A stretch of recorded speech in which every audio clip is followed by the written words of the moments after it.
Hello world, Lisa Friedrichsen, your friend and computer science professor with another short screencast from javascript.info, the modern JavaScript tutorial. We are working in part 2, connecting JavaScript with our web page and specifically with a form, and we're in section 4.2, focusing, focus and blur.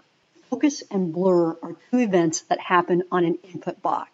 When you click in an input box, it receives the focus, and when you click out or tab out of an input box, the blur event happens. And so it's very common to want to attach JavaScript to the blur and focus events. So I basically copied his code into Visual Studio so we can examine it further. And here's what it created. I've got a little embedded style sheet here with a class of invalid, and that's going to throw on a border color of red. And then whatever is ID'd error has a text color of red.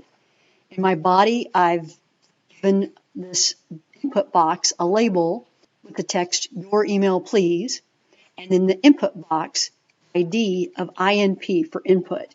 And we know that the labels for attribute must be connected with the ID of an input element for screen readers as well as for validation. Then this P down here is ID'd error, where it says please enter a correct email right now. So our script is going to run against this INP, this input box.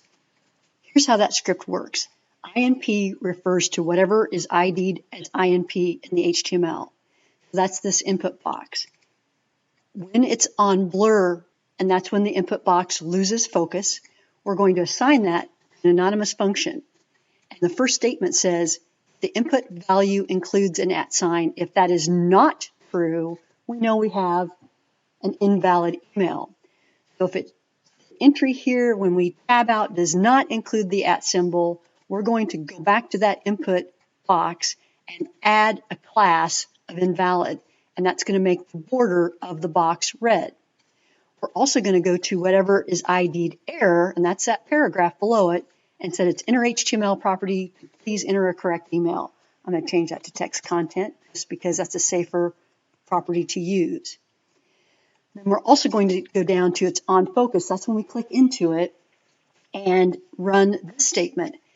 And that says if this and this is whatever's running the function, and that's going to be the input box, if its class list contains invalid, we want to remove the error message and we want to remove the red border because the user's trying again.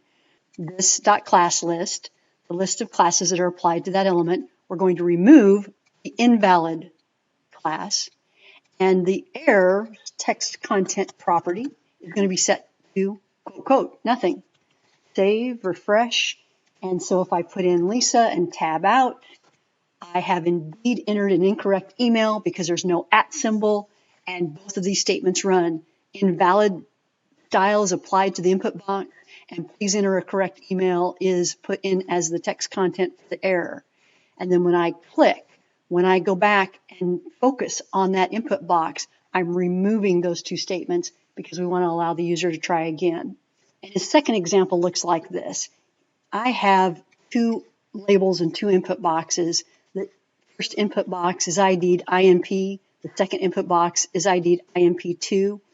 And another thing you might want to consider is not letting the user go on until they're giving you a valid piece of information. On blur event, and trigger this function, the example stating this and this is what's triggered the function. That does not include the @symbol. We want to add a class of error, and in this case, the error class is just to turn the text red, and also put the focus back in the box. In other words, you can't get out of that box unless you give a value that includes the @symbol. And let's see that happen. I'm just going to put some garbage in there and try and tab out, and I cannot tab out. As soon as I put an @symbol, never mind that this still isn't a valid email address, but right now our code is only checking for the presence of an @symbol. As soon as that happens, I can tab out and the red class is removed and the focus is released, that next input box. So the new thing he's teaching you in that second example is the focus method. Sometimes you want to put focus in a specific input box and you do it with the focus method. Now, one last thing I want to talk about before we leave this lesson, and that is the assignment of an anonymous function to an event property. It's not wrong, it works. I would prefer to give the function a name and then call it with the add event listener method. So let's do that together. Instead of just having an anonymous function here, let's call it function check email. And then let's go to INP, this input box, and let's do the add event listener method. Let's listen for the blur event. And if that happens, let's run the check email function. I think this is a superior way to do it. First of all, it documents the function name. So we know what this set of code is doing. We've given it a function name. Second of all, if you give it a function name, you can use that function over and over again simply by calling check email. And third of all, the event listener method is superior to assigning an anonymous function directly to an event property, because then we can assign other functions to that same property if desired. And the add event listener method has optional arguments as well that we may need in edge cases. So this, I believe, is just a more powerful way of writing this code, and I wanted to end on that note.